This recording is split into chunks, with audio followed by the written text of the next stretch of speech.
Welcome to Gracie Schwerte. I'm here with Erkan Mete, and today we're going to go over a request somebody had, and that is a self-defense situation where I'm on my back having to deal with somebody trying to kick me. Again, I talk about percentages all the time. You should train based on percentages of likelihood of situation. So if you only train Jiu-Jitsu for a hobby in the gym, obviously defending triangles, defending footlocks, those are going to be the ones that you most often have to deal with, and you want to train to learn how to escape them, defend them, etc. However, when you actually need your Jiu-Jitsu to save your life, it's not going to be those things. It's going to be punches, it's going to be headlocks, it's going to be kicks, it's going to be somebody picking you up and slamming you. And if you don't know how to do that, or how to defend those, because you don't train those except maybe once every 6 months in a special self-defense class, you're basically completely unprepared. You're a white belt, no matter what color belt you're wearing. Okay, so because we focus on self-defense, we train that sort of thing all the time. Because how often do you hear about berimbolos in the street? Every day. Every day, right? But there's almost always a headlock in a fight. Okay? And it's not something where you kind of learn one defense to a headlock and you know them all. They always change, right? Just like the triangle escapes. So in a situation, he's standing, he's maybe knocking me down or I tripped, and I'm here.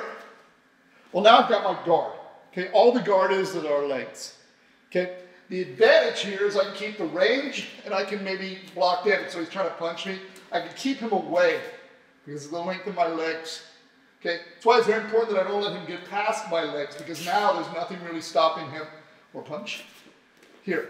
The other thing I have to worry about is not just him damaging, but him controlling me. So right now, if he tries to just control my body, he can't really control my body. Okay, that's very important. If he gets past my guard, he can now control my body.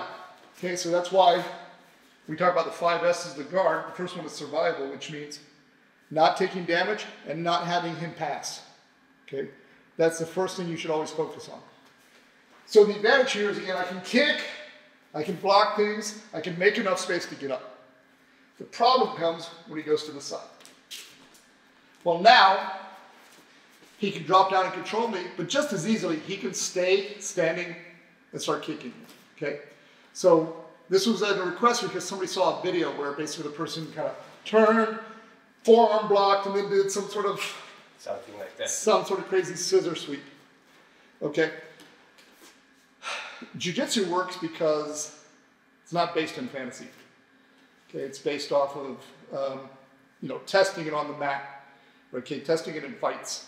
Okay, if I turn like this, even using both arms, and he kicks, he's going to break my arms. Right? The important part is here. When I'm here, if he kicks my legs, it can hurt. It can hurt quite badly. But he's not going to knock me out. Okay? If he's able to kick my head, that's what's going to turn me off. That's what's going to shut down the whole system. Getting hit in the body doesn't necessarily shut down the whole system. Hitting the head reliably shuts down the whole system. That's why people try to hit you in the head in a fight. They don't try to just hit you in the body, hit you in the arms. Okay? So, if he's here and he's kicking, yeah, it can be bad, but I still have a chance to limit it. If he's here and I'm trying to block with my arms, he's going to break my arms, and then one of two things is going to happen. He breaks my arms and he keeps kicking my head, or he hits my arms and I turn this way and I cover, and now I'm taking a lot more damage. Okay, so we're going to have kind of two responses, and they depend on what he's doing. Now, most often we assume people are, right-legged, just like they're right-handed. Okay. If it changes, the escape will change. So it doesn't really matter. But what I can tell right now is if we're here, I can tell which he's going to kick me with his right. If he switches legs, he's going to kick me with his left. Most often people will kick for the head, but people often kick for the body too. Okay, and it may go back and forth. Okay, so I can't hang out here forever. So right now, if I try to block the kick like this, he's going to break my arms. Okay, if I block the kick going away, kick hard, like it. Here. So that's very scary to do. Okay, so the other thing is this. Right now, when he has a perpendicular position, I have no guard, I have no defenses.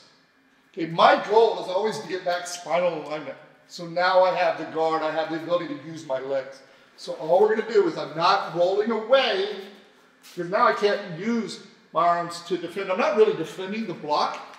I'm just giving something a little bit as kind of a, notice I'm going away. So if you do kick hard, I'm just going away and deflecting the energy off a little bit, and I'm catching it at the end of its power, not here in the center of its power, okay?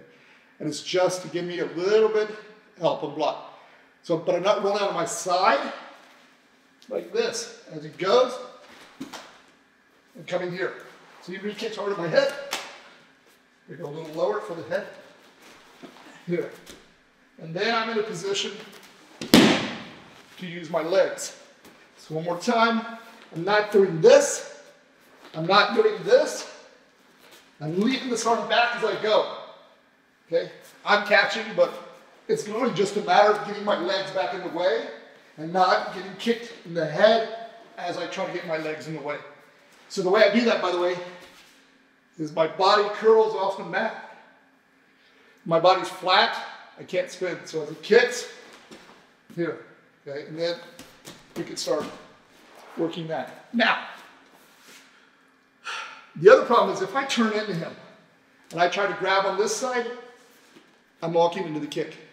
If I try to turn and grab this leg, because my head is on the inside, I'm going to get kicked.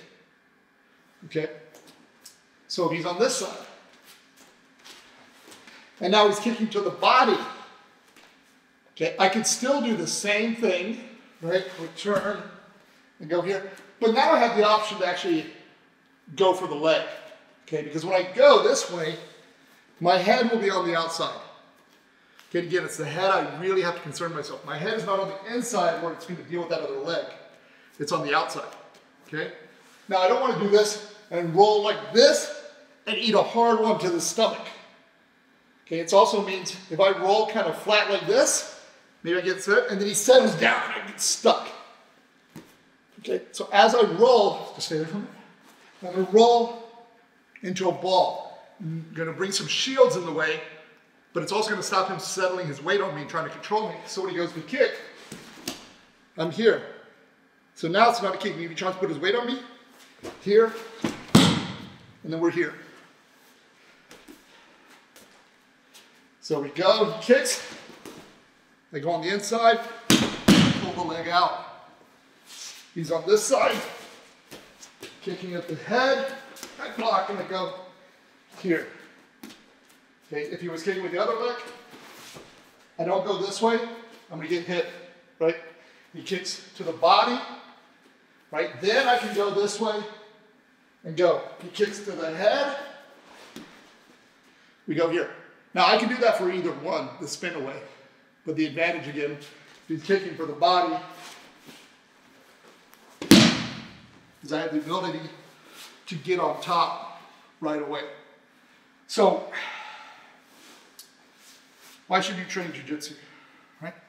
It's primarily, or at least foundationally, a self-defense art. Okay, so we're going to touch on a different subject really quickly. A bunch of people ask me about the Gordon Ryan, Andre Galvao thing. I think Gordon slapped Andre or vice versa, I don't know. God. I really don't care. Like, it's such stupid, like, BJJ drama. I don't know, so many people view BJJ or do it as a soap opera now. I really don't care.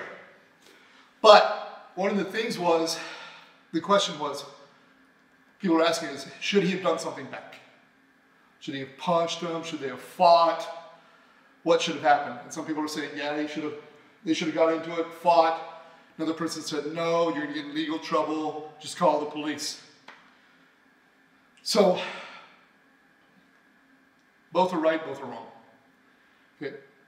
One thing is, from a self-defense perspective, right, I want to escape the situation always as early as I can, as much as I can. When I stay and I get involved in a fight, two things can happen. I can lose, and in a fight, there's nobody that's going to respect the tap, right? They're going to keep beating you up until they're bored, right? And then maybe I go to the police, right? Well, if I lose, right, I can go to the police. And that's great. What's the problem? I've already lost. Yeah. Right? I've gotten injured. Right? Maybe I'm in the hospital. Maybe I've got broken ribs. Law enforcement is great, but by and large, 99% of the time, if law enforcement happens, it happens after the fact. Yep. Right? This is the same reason that you lock your doors. Right? You don't want to just leave your doors wide open and go, well, it's okay, if somebody steals something, I'll call the police and maybe they'll get my TV back. You lock the doors, you do all you can for security, and then if something happens, you call the police, recognizing that the bad thing has already happened. It's just a kind of a fix to a broken problem, but the break already happened. Yeah. Right? So you need Jiu-Jitsu because unless you have a personal police officer or security person there every single moment of your life, right? You need to have that ability to stop the bad situation happening in the first place. Okay. Now, don't get in the habit of thinking, okay, well, I train martial arts, and now to defend myself, somebody pushes me or slaps me, I'm going to beat them up, because those same police are going to come, and even if you're right, you're the wrong, won't matter. You're going to be dealing with law enforcement, you're going to be dealing with lawyers, you're going to be dealing with the judicial system, which is fickle at best, right? Maybe everything went, I tell my students this all the time, maybe you and I get in a fight, I pushed you, I started the fight, I took a swing at you, you beat me up, but everybody around was my friend, and they say, you started it, yeah. Right? Or maybe my dad's a judge, or I know some police officers, or even if everything goes his way, at least in America, you're still going to be paying a lot of legal bills. Maybe you got to go to court constantly. So, we want to avoid the situation at all possible. We won't want to get it drawn into a fight unless it's really the last option, right? But because it's the last option, you better know what you're doing. You better have a way to defend yourself, right? You can't just go, hey, let's be nice about this, because there's some people who will ignore that. So you have to have the skills to defend yourself and not go, well, let's see, it'll take about 20 minutes for the police to get here. I guess I'm going to get punched in the face for 20 minutes until the police get, and hopefully he's still here when they get here. So in that situation, when I hear people say Jiu-Jitsu isn't for self-defense, it's for sport, that's more a statement. That's not a statement about Jiu-Jitsu, that's a statement about the people training and unfortunately the people teaching it now. If you're not teaching it as a sport, that's kind of like, I don't even know an analogy. It's like teaching boxing as a way not to punch somebody. Yeah. Right, as a way not to fight. I think it was Jack Dempsey talked about that. There's too many people now learning boxing not as a way to defend yourself, as a way to fight, but as a way to do points and play a sport. Yeah, I just checked them. Yeah. So, but when I hear, go do Krav Maga if you want to learn to defend yourself. You've literally taken a lion jiu-jitsu and you turned it into a mouse. Okay. So, which is ironic given how many people put like sharks and bears and pit bulls and things on their gis in their school. And then they're like, yeah, this isn't for self-defense. Yeah. It's for holding onto lapels and laying down. But a little bit off topic, but, learn to defend yourself, because there will be nobody there to protect you.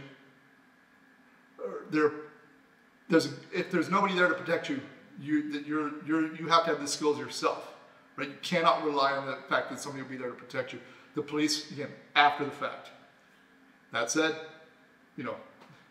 any fight that you stay in willingly, the repercussions are going to be as much on you as anybody else.